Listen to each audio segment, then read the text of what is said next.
is Eddie Boulay, and I hope you're having a fantastic day. Thank you for your support. Thank you for subscribing to the channel. Thank you for your thumbs up, for your comments, and thank you for sharing the videos. Thank you for all you do to support the channel. And yes, we are commanded to love one another, whether we want to or not, or whether we agree with each other or not. Today, I want to give a special tribute to this actress. Her name is Ellen Holly, and she recently passed at the age of 92. Ellen Holly is the personification of unapologetically black. In today's world, where black actresses and black talent are saying that they can't get jobs if they're not light-skinned or mixed, Ellen Holly had the opposite problem. So let me introduce you to Ellen Holly. Ellen Holly died Wednesday at a hospital in the Bronx, New York. She was 92. Her publicist confirmed her death, saying she died in her sleep. Ellen Holly began her career on stage, debuting on Broadway in 1956. She went on to work with James Earl Jones, Jack Lemmon, and Cicely Tyson. She was a star of stage, television, and film. She was the first black actress on the soap opera One Life to Live, and she starred in that soap opera from 1968 to 1986. This was the best picture that I could find of her with her One Life to Live castmates. My mother and my sister used to watch that soap opera, One Life to Live, and when she first appeared on the show, everybody thought she was this mysterious white woman.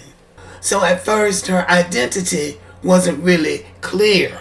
Her hit role on One Life to Live came after she published a column in the New York Times describing her difficulties finding roles as a black woman with lighter skin. And this was during the turbulent and racially divisive 1960s. A producer chose her for the role of Carla Gray after she read the piece entitled, "How Black Do You Have to Be?" She would go on to star on the soap for more than a decade, from 1968 to 1980 and again to 1986. Her storylines included a love triangle between her character and two doctors, one white and one black. The soap became a popular feature on daytime television, and other programs, including All My Children and General Hospital, later featured major storylines involving black characters. And I would add that soap operas were very popular with black women, but for the longest time, they would not feature any black actors or actresses on those programs, and they only started adding black actresses for real when black people stopped watching soap operas and started watching daytime talk shows like Oprah Winfrey. But Ellen Holly was a staple on One Life to Live, and you could always count on them to give her a serious storyline. Before Ellen Holly came on One Life to Live, the only time you were going to see a black woman on daytime television was as a maid, a cook, a housekeeper, an idiot, or a sidekick to a white woman. So Ellen Holly was a trailblazer in that regard. Her light skin enabled her to play serious roles rather than just sidekicks and people that they could write in and write out very quickly. Now this speaks to the difficulties that Ellen Holly and other light-skinned black actresses had getting acting jobs right up to the 1960s. They did not work as often as their talents suggested they should have because, as light-skinned black Americans, they couldn't get hired. Ellen Holly said in an interview, she and others who looked like her were having problems because they were so proud of being black actresses that they didn't want to pass for white. We're insisting, she said, we are black actresses. Use us as we are. The one thing that we will not do in real life, pass for white. It is the only thing they will let us play on camera. That's how your whole life and career become ironic from the very outset.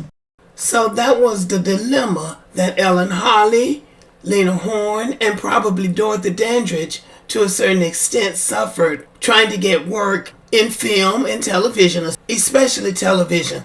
They did better on stage than they did on television and even in film because they didn't want to pass. They came from proud black families. They had a black mother and a black father, even though they were light-skinned, and so they didn't want to pass. And anybody curious about why they were so light-skinned? It's compliments of the slave system in the United States of America.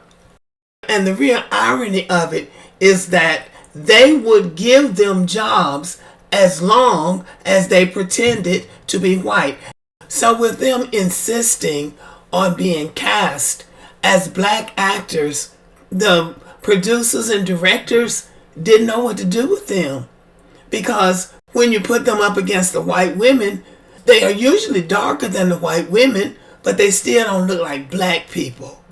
So they didn't know what to do with them. So for the longest time, they weren't able to get the jobs that Hattie McDaniel, Butterfly McQueen, Ethel Waters, or Della Reese. They couldn't get those jobs that those unambiguously black women could get.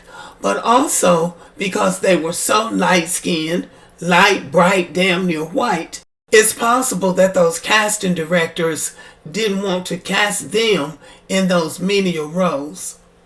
And even on One Life to Live, when she first appeared, a white doctor was treating her and he fell in love with her. But there was a black doctor there and she fell in love with the black doctor.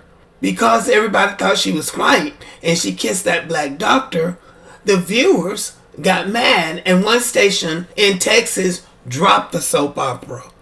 But then there was a plot twist on the program. In a chance encounter with the head of housekeeping at the hospital, a black woman, when the woman saw her, she said, "Carla," and then she said, "Mama," and that's how they got the black in. She had a black mama.